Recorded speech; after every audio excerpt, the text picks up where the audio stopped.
Hello students, welcome back to study at home. इस video में हम EHD 04 के जो आपके इम्पोर्टेंट प्रश्न मैंने बताए थे उनके आंसर इस वीडियो में हम देखेंगे।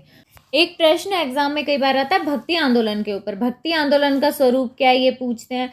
भक्ति आंदोलन का उद्भव और विकास के बारे में भी पूछा जाता है, जो कि इम्पोर्टेंट प्रश्न है आपका एक। या भक्ति आंदोलन क्यों हुआ था, उसके कारण क्या है, भक्ति आंदोलन के उदय के कारण, ये भी पूछा जाता है। तो हम इनके आंसर देखते हैं। भक्ति आंदोलन क्या है, पहले हमें ये पता होना चाहिए कि भक्ति आंदोलन था क्या, फिर उसके बारे में हम आगे जान पाएंगे। तो भक्ति आंदोलन केवल एक साहित्यिक आंदोलन नहीं था, यानी कि सिर्फ एक साहित्य के क्षेत्र में किया गया आंदोलन नहीं था, बल्कि वो क्या था, साहित्य के अलावा समाज के अन्य क्षेत्रों में फैला हुआ आंदोलन भी था। और वो एक साहित्यिक और सिर्फ हिंदी भाषा तक ही सीमित तो ऐसा भी नहीं था, वह समाज के अन्य भागों में भी फैला हुआ था, क्षेत्रों में भी, और हिंदी के अलावा अन्य भाषाओं तक भी सीमित था।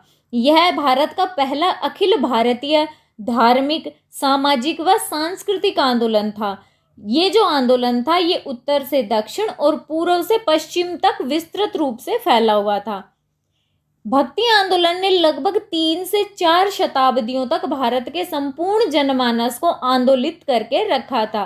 यह एक ऐसा पहला भारतीय आंदोलन था जिसमें हमारे समाज के सभी वर्ग, सभी वर्ण या सभी जो धर्मावलंबी थे, धर्म को मानने वाले लोग थे, सबने इसमें योगदान दिया था। जो भक्ति आंदोलन था उसके दौरान लगभग हर भारतीय भाषा में साहित्य रचा गया था। भक्ति आंदोलन भारत के मध्यकालीन इतिहास की एक घटना है, जो कि बौद्ध धर्म के उदय काल के बाद भारतीय इतिहास की सबसे महत्वपूर्ण घटना मानी जाती है। भक्ति काव्य के अध्येता डॉक्टर लक्ष्मी नारायण वर्मा ने कहते हैं कि भक्ति आंदोलन का महत्व इसलिए नहीं है कि यह बहुआयामी, बहुस्तरीय, देशव्यापी व बहुप्रभावी आंदोलन था, बल्कि इसलिए भी है कि यह काव्य जो था ये संस्कृति, साहित्य व परावलंबन के साथ साथ समाज के जो भौतिक विकास साहित्य का परावलंबन है उसका भी साक्ष्य प्रस्तुत करता है। तो ये हमारा भक्ति आंदोलन था। अब भक्ति आंदोलन के उदय के क्या कारण थे, या भक्ति आंदोलन क्यों शुरू हुआ था, क्यों किया गया था, वो देखेंगे। भक्ति आंदोलन का उदय वास्तव में हिंदी साहित्य के इतिहास में एक महत्वपूर्ण घटना है। आचार्य रामचंद्र शुक्ल हिंदी साहित्य का इतिहास में भक्ति आंदोलन का कारण मुस्लिम साम्राज्य की स्थापना होने के कारण हिंदू जन समुदाय का जो आक्रोश था, उनकी हताशा थी और कुंठा थी, उसको मानते थे। परंतु आचार्य हजारी प्रसाद द्विवेदी इससे सहमत नहीं है, यानी कि असहमति दर्शाते हैं। वो कहते हैं कि उन्होंने अपनी पुस्तक हिंदी साहित्य की भूमिका में लिखा है कि हिंदी साहित्य का जो हिंदी साहित्य उसका संबंध हिंदू जाति के साथ सिर्फ जोड़ देना वो सही नहीं है, उचित नहीं है। वे इस बात से भी सहमत नहीं है कि हिंदी साहित्य एक हतदर्प पराजित जाति की संपत्ति है, इसलिए उसका महत्व उस जाति के राजनीतिक उत्थान या पतन के साथ ही अंगादि भाव से संबद्ध है। वे मानते हैं कि अगर इस्लाम नहीं आया होता तो भी इस साहित्य का बाहर आना वैसा ही होता जैसे आज है, यानी कि अगर इस्लाम धर्म नहीं आया होता तो भी हिंदी जो साहित्य है उसी प्रकार से बाहर आता। अभी इस टाइम जो स्थिति है उसकी वही रहती है अगर इस्लाम ना आया होता तो भी। इन दोनों के विचारों के अलावा डॉक्टर लक्ष्मी नारायण शर्मा के शब्दों में कहा गया है कि भक्ति आंदोलन पर इस्लामी विजय के प्रभावों को लेकर यद्यपि मतभेद और विवाद रहा है, फिर भी हमारी संपत्ति में इस बात से इनकार करना मुश्किल है कि 12वीं सदी के अंतिम दशकों में तुर्कों द्वारा भारत विजय व इस्लाम के आगमन ने ऐसी प्रभावी शक्तियों को बढ़ावा दिया जिससे परवर्ती जो सदियां थी उसमें एक लोकप्रिय आंदोलन के रूप में जो भक्ति आंदोलन था या भक्ति का विकास था उसका मार्ग प्रशस्त हुआ था। इस प्रकार अनेक ऐसे कुछ कारण हैं जो कि भक्ति आंदोलन के उदय के कारण माने जा सकते हैं। जैसे जातिवाद का प्रभाव, उस टाइम क्या था, जातिवाद का प्रभाव बढ़ रहा था और निम्न वर्ग थे उनका शोषण हो रहा था, उसके कारण वे अत्याचारों के विरुद्ध भक्ति आंदोलन की ओर प्रवृत्त हुए। भारत पर मुस्लिम आक्रांताओं का जो आक्रांता थे उनके आक्रांताओं के आक्रमण के बाद जो कुछ लोग थे सामंतवादी शासक थे, उनकी स्थिति में परिवर्तन आ गए और सामंत और पुरोहित थे उनकी शक्तियां कमजोर होने लगी, इसलिए वे अपनी सत्ता व अधिकार के पाने के लिए भक्ति आंदोलन की ओर प्रवृत्त हुए थे। इस्लाम धर्म के बढ़ते प्रभाव के कारण हिंदू धर्म को अपनी पैठ बनाने के लिए भी प्रयास करने पड़े और अनेक भक्त कवियों ने भक्ति काव्य का सृजन किया। हिंदू मुस्लिम समाज में व्याप्त जो कुरीतियां थी उन्होंने भी भक्ति आंदोलन का मार्ग प्रशस्त किया। विदेशी आक्रांता थे उन्होंने जब आक्रमण किया था तो उससे भी समाज के सभी वर्ग जाति धर्मों ने एक मत होकर उसका विरोध किया और भक्ति आंदोलन को गति प्रदान की थी। भारत में मंदिरों को तोड़ा जा रहा था, मूर्तियों को भी खंडित किया जा रहा था। आक्रमणकर्ताओं द्वारा ऐसे अत्याचारों के विरुद्ध हिंदू धर्म एकत्रित हुआ था। इस प्रकार भक्ति आंदोलन के अनेक राजनीतिक, सामाजिक व धार्मिक कारण थे। तो ये हमारे भक्ति आंदोलन के कुछ कारण थे। नेक्स्ट है भक्ति आंदोलन का प्रचार प्रसार या फिर विकास किस तरह से हुआ, ये देखना है हमें। भारत में फैले भक्ति आंदोलन का प्रचार प्रसार राष्ट्रव्यापी था, यानी कि ये पूरे राष्ट्र में फैला हुआ था, किसी एक क्षेत्र तक सीमित नहीं था। यह भारत के कोने कोने में फैला हुआ था। उत्तर भारत में कबीर, रैदास व जायसी, तो बंगाल में चैतन्य महाप्रभु व चंडीदास भक्ति आंदोलन के प्रवक्ता थे। इसी तरह महाराष्ट्र में नामदेव, ज्ञानेश्वर व तुकाराम, तो गुजरात में नरसिंह मेहता व राजस्थान में मीराबाई व दादू दयाल इसके प्रवक्ता थे, यानी उन्होंने इस भक्ति आंदोलन में भाग लिया था। दक्षिण में वेमन्ना, पोतना, बशेश्वर, एलूतछन आदि ने भक्ति आंदोलन में भाग लिया था। जहां एक और रामानुज, निम्बार्क, माधव, रामानंद ने भक्ति का प्रचार प्रसार किया, तो दूसरी ओर सूफी संतों द्वारा जैसे कि जायसी व निजामुद्दीन औलिया ने भी इसका प्रचार किया था। अब हम डिटेल में देखेंगे कि पूरे भारत में भक्ति का प्रचार प्रसार कैसे हुआ या भक्ति आंदोलन का प्रचार प्रसार कैसे हुआ था। सबसे पहले उत्तर भारत में भक्ति आंदोलन किस तरह से फैला था। उत्तर भारत में भक्ति का प्रचार प्रसार सर्वप्रथम निर्गुण संतों के द्वारा किया गया था। कबीर दास इसके प्रमुख प्रवर्तक थे। उनका जन्म 15वीं शताब्दी में हुआ था और वे स्वामी रामानंद जी के शिष्य थे। उन्होंने हिंदू मुस्लिम धर्म में जो कुरीतियां व्याप्त थी, आडंबर थे, उनका खुलकर विरोध किया था और साथ ही जाति प्रथा व वर्ण व्यवस्था पर भी उन्होंने कटाक्ष किया था, प्रहार किया था। रामानंद के शिष्य जैसे रैदास या फिर रविदास थे, वे भी एक निम्न जाति से आते थे और उन्होंने निर्गुण भक्ति काव्य की रचना की थी। द्विवेदी जी के अनुसार इनके 100 के करीब पद गुरु ग्रंथ साहिब में भी संकलित हैं। इनके अलावा साधना, कसाई, धर्मदास, मलूकदास आदि जो कवि थे वो भी इसी धारा के साथ जुड़ गए थे। उत्तर भारत में सूफी कवि अमीर खुसरो जो थे, उन्होंने खड़ी बोली व ब्रजभाषा में रचनाएं रची थी। तो निजामुद्दीन औलिया ने ईश्वर की एकता व हिंदू धर्म के प्रति उदारता व हिंदू मुस्लिम एकता का भी संदेश दिया था। जो ख्वाजा मुइनुद्दीन चिश्ती थे, कुतुबन मजहन, मलिक मोहम्मद जायसी, उस्मान आदि जो कवि थे, उन लोगों ने भी, उन सूफी कवियों ने भी भक्ति आंदोलन जो था उसमें अपना योगदान दिया था, उसका विकास करने में, उसको बढ़ाने में। इनके अलावा उत्तर भारत में सगुण कवियों ने भी भक्ति के विकास पर बल दिया।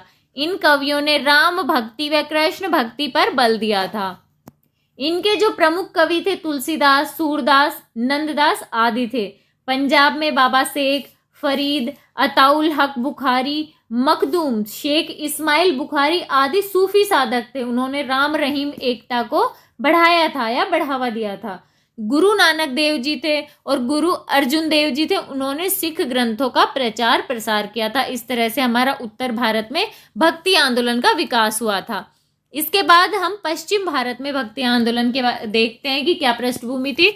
भारत के पश्चिम में राजस्थान में मीराबाई व दादू दयाल द्वारा भक्ति का प्रचार प्रसार किया जा रहा था। इनके अलावा पश्चिमी जो राजस्थान था उसमें रूणेचा गांव में जन्मे रामदेव द्वारा वर्ण व्यवस्था व जाति व्यवस्था के विरुद्ध हिंदू मुस्लिम एकता के लिए कार्य किया जा रहा था।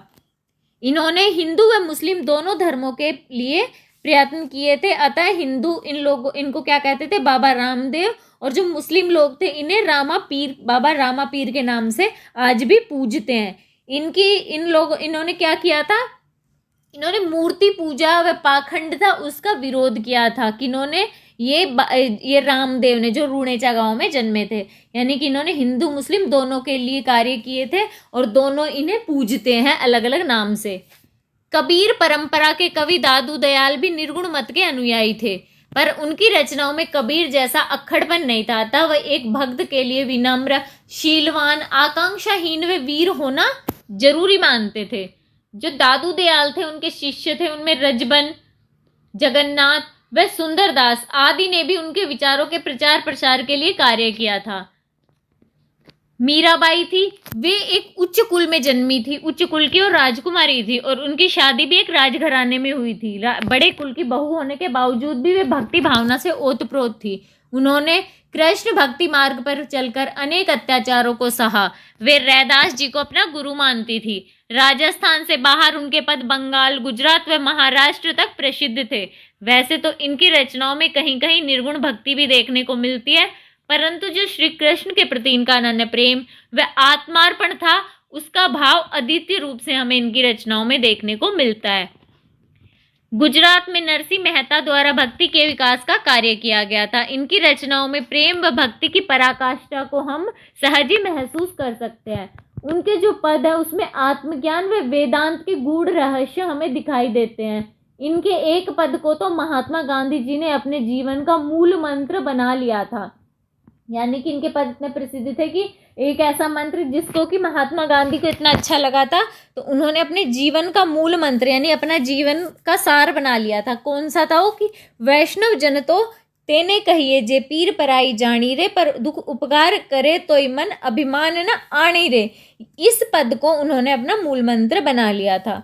गुजरात के अन्य भक्त कवि दयाराम थे, जो कि नरसिंह मेहता की भांति ही कृष्ण लीला गाते थे। महाराष्ट्र में भी निर्गुण भक्ति आंदोलन प्रखर हो रहा था। संत ज्ञानेश्वर द्वारा वहां पे भक्ति आंदोलन का सूत्रपात किया गया था। 1220 ईस्वी में उन्होंने गीता का मराठी रूपांतरण तैयार किया था, जो कि वहां पर महाराष्ट्र में ज्ञानेश्वरी के नाम से जाना जाता था। इसके अलावा नामदेव को भी निर्गुण भक्ति परंपरा का प्रवर्तक माना जाता है। तुकाराम व रामदास के द्वारा शिवाजी को मुगलों के विरुद्ध संघर्ष के लिए प्रेरित किया गया था। उस प्रेरणा के लिए उन्होंने काव्य रचना की थी। विद्वान मानते थे कि महाराष्ट्र का भक्ति आंदोलन जिन भक्त कवियों के नेतृत्व में चल रहा था, वे कर्म कांडों व अनुष्ठानों, तीर्थाटनों व उपवासों, अध्ययन और ध्यान को गौण मानते थे, क्योंकि वे तो प्रेम व भक्ति द्वारा आराधना को ही उच्चतर स्थान प्रदान करते थे। तो ये हमारा अभी नेक्स्ट पूर्व में भक्ति आंदोलन किस तरह से था, किस तरह से उसका विकास हो रहा था, फैल रहा था, वो देखेंगे। वैसे तो बंगाल में जयदेव व विद्यापति के भक्तिपूर्ण पदों का प्रभाव था, परंतु वहां पर भक्ति को सामान्य जन तक पहुंचाने का काम जो किया था वो चैतन्य महाप्रभु के द्वारा किया गया था।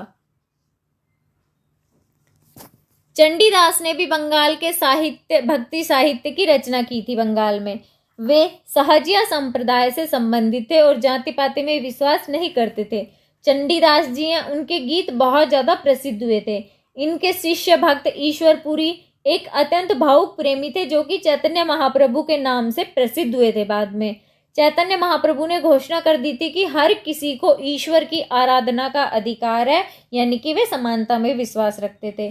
चैतन्य महाप्रभु कहते हैं कि इन प्रलोभनों व जाति पर आधारित धार्मिक प्रणालियों को छोड़कर सच्चा वैष्णव निराश होकर कृष्ण की शरण ले लेता है।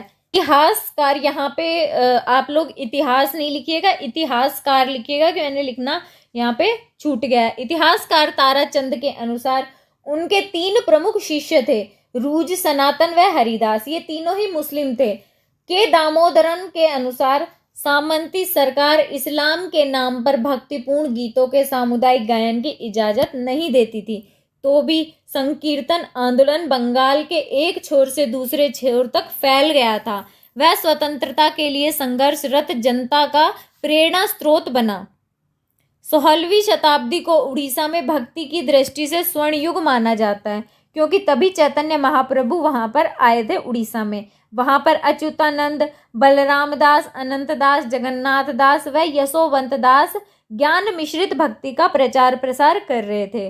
वे मानते थे कि ईश्वर निराकार है और अनुग्रह ही मोक्ष है। उड़ीसा में सरला दास जो थे वो भी एक प्रमुख भक्त कवि थे। असम में माधव देव व शंकर देव ने भक्ति आंदोलन का प्रचार प्रसार किया था। तो इस तरह से ये हमारा भक्ति आंदोलन पूर्व में हुआ। नेक्स्ट हम दक्षिण में देखेंगे, दक्षिण भारत में भक्ति आंदोलन। भक्ति आंदोलन के संदर्भ में एक लोक मान्यता यह है कि भक्ति का आरंभ दक्षिण में हुआ था। एक कहावत है जो है इस बारे में, वो प्रसिद्ध है, भक्ति द्रविड़ उपजी लाए रामानंद प्रकट कई कबीर ने सात द्वीप नौ खंड। यानी कि जो मान्यता है उसके अनुसार भक्ति आंदोलन की जो स्थापना थी वो दक्षिण में हुई थी। दक्षिण में आलवार नाम से जाने माने कवियों ने भावपूर्ण रचनाएं की थी जो आज भी प्रासंगिक है। यहाँ के भक्त कवियों में आंडाल नामक महिला कवि भी थी जिसको दक्षिण की मीरा के नाम से जाना जाता था। यहाँ के अनेक भक्त कवि उस समय के अछूत जातियों से ही बिलोंग करते थे। रामानुज का संबंध भी इसी परंपरा से था। रामानुज ने भक्ति के लिए एक दार्शनिक आधार तैयार किया। दक्षिण में भक्ति का प्रचार करने के लिए 63 शैव संत जिन्हें कि नायनार संत भी कहा गया था और 12 वैष्णव संत जिन्हें कि आलवार संत कहा गया था। इनमें प्रमुख जो थे वो थे यामुनाचार्य, रामानुज व माधवाचार्य। साथ ही मध्यकाल में आंध्र प्रदेश में पोतना, वेमन्ना आदि भी भक्त कवि हुए थे। आलवार कवियों में संत नम्मालवार सबसे बड़े वैष्णव संत माने जाते हैं जिनके भजन जो है वे सामवेद का सार कहलाते हैं।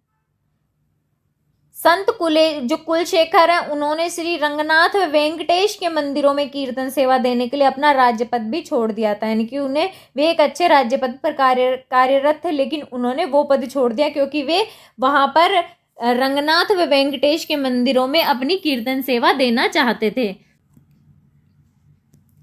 आंध्र के प्रसिद्ध कवि पोतना ने भागवत पुराण का तेलुगु में अनुवाद करके प्रसिद्धि पाई और उन्होंने कभी भी राजाश्रय या सेठाश्रय स्वीकार नहीं किया गया। इसी चक्कर में उनका जीवन क्या गरीबी में भी था।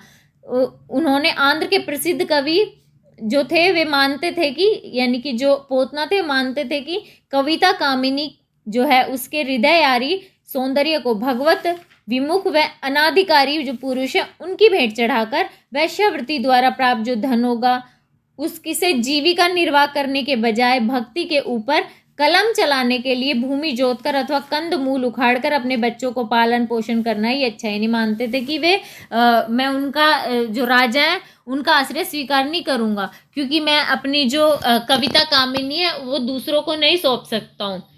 इसलिए वो खुद ही मेहनत करके खेतों में काम करके अपने बच्चों को पालना स्वीकार करते हैं। 15वीं सदी में प्रसिद्ध कवि वेमन्ना जो थे उन्होंने तेलुगु में भावपूर्ण रचनाएं की। वे मानवता की सेवा को ही भगवत सेवा मानते थे। इनके अलावा कन्नड़ में बसेश्वर, पुरंदरदास आदि ने शैव व वैष्णव भक्ति का मार्ग प्रशस्त किया था। इस प्रकार भक्ति आंदोलन का विकास पूर्व से पश्चिम व उत्तर से दक्षिण तक फैला या फिर विकास हुआ, जिसमें जो महान कवि व समाज सुधारक थे उन्होंने लगभग हर भारतीय भाषा के अंदर साहित्य रचा था, जो कि आज अमर साहित्य या फिर भक्ति अमर साहित्य के रूप में भक्ति काव्य के रूप में जाना जाता है।